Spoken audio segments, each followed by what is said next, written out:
Thank you. Thank you very much.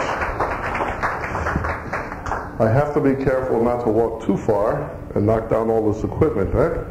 I want to thank Tim for inviting me down, and thank you for being here tonight. I know the Giants are on tonight. Some movie premieres are happening in other places of the city.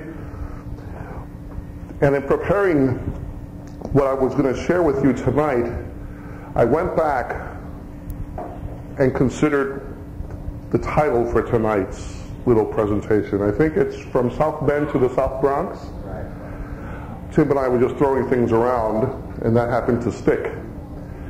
And thinking about that, I thought to myself, well, it really should be From South Bronx to South Bend to South Bronx, because that's where I was raised, in the South Bronx. And I went up there, and then I came back to be currently a pastor near my old neighborhood.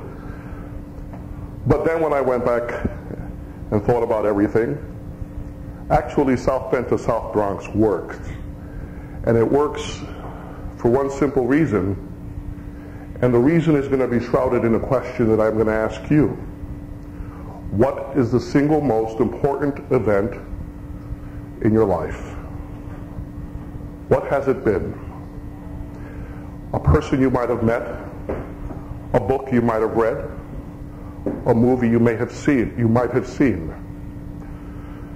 What experience was it in your life that might have caused you to just stop and reconsider what your life, what you're doing, what you hope to be doing in the future is all about? I thought to myself, you know, if I had asked that question, if someone had asked it of me 20 years ago, I'm 43. Right out of college, my answer would have been tremendously different than it would be now. And that brings me to South Bend, to the South Bronx. I mean, you imagine, everyone here is pretty much a college graduate, or at least postgraduate education. You're working, huh? I was working in a newspaper, the South Bend Tribune, and working freelance for the Chicago Tribune in, of course, Chicago, Illinois, 90 miles away from South Bend. 3 years out of college, graduate of ND, Notre Dame. Things are going pretty well.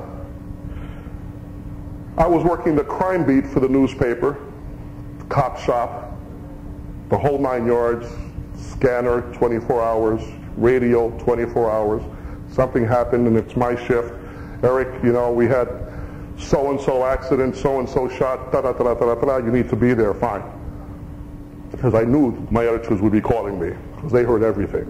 Even in their sleep, they knew a bad call when it came through.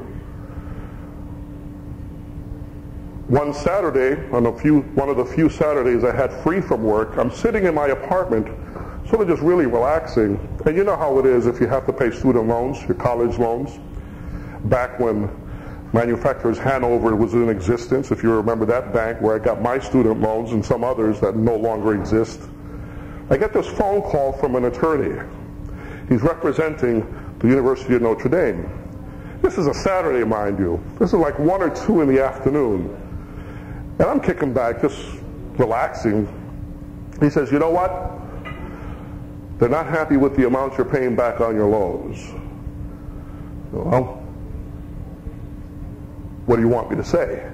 We want you to double your payments on the loans back to the college. Now, the loan to ND was $200 at that time. So $400, not considering, of course, what the other loans would be. It was, okay, fine, well, you know what? You know, it's going to be hard. I know I've missed monthly payments. It's not going to be easy. You know, I'll cut you a check, I'll send you a check on Monday for the $400. No. You need to fax me a check today. Then you send the check on Monday. And if you miss, they're not going to put up with anything else. I went around, I had to get a money order. He wouldn't accept a personal check. Faxed it to him. I had to go to work, of all places, to use their fax machine, send it to him, mail it on Monday, and so I kept up the next month, paying off that was my focus, that loan. I missed a month. What are they going to do? So I could catch up on my other loans. Well, what they did was a swift, immediate action. They had no joke. I got the subpoena within a week. I showed up to court. Long story short, I lost the case in the appeal. They had to garnish my check, 33% right off the top for my take home. All of a sudden, everything changed for me. I had to now take a real assessment, have a real assessment on my life and where I am then. Because within a month, I lost my car that I was leasing. I lost my apartment because I fell back on my rent payments. I went into work. I said, I can't work here anymore. I made all the plans to return to New York to live with my family. At the time, only my mom left at home. But what am I going to tell her? I'm the youngest of 6. I'm the only one to graduate college. Everyone's looking to you to fulfill whatever dreams they did not fulfill. The doctor, the lawyer, the psychiatrist, the ball player, the college grad, the baby of the family, supposed to be carrying the torch. How am I going to tell my mom, my sisters and brothers who sacrificed for me to get through college, that I'm a failure, that I couldn't make it? Never told them. I'm making these plans to head back to New York, looking for work in New York to say, okay, that's my excuse. I found work back home. That's why I'm coming back. Didn't tell them. And it got to the point where I lost my apartment. And I don't think Father Dan knows this, and I really don't think anyone knows this, except for 1 or 2 other people. I ended up living in a homeless shelter for 3 weeks in South Bend, about a mile from my apartment. I was still working at the newspaper, but I couldn't afford to live anywhere else. So I'm living in the shelter.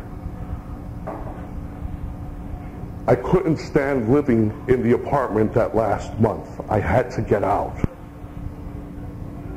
I was busy at the parish of St. Stephen's, the other parish of St. Augustine's, working for these volunteer services, board of trustees for migrant farm workers, the poorest of the poor, the families that were 150% below poverty level, working 6 to 6, 6 a.m. to 6 p.m., child care centers for migrant families, trying to keep those busy, keep them going with my colleagues, and this, what I will describe as hell, because that's what it was for me.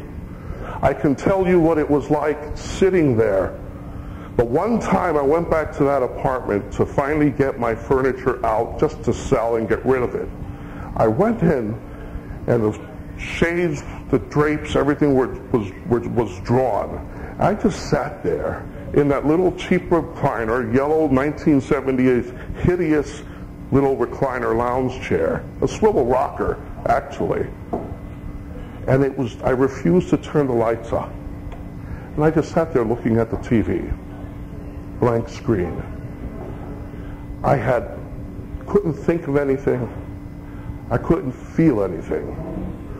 All I had with me was total darkness. The insides of my chest were just cold and dark.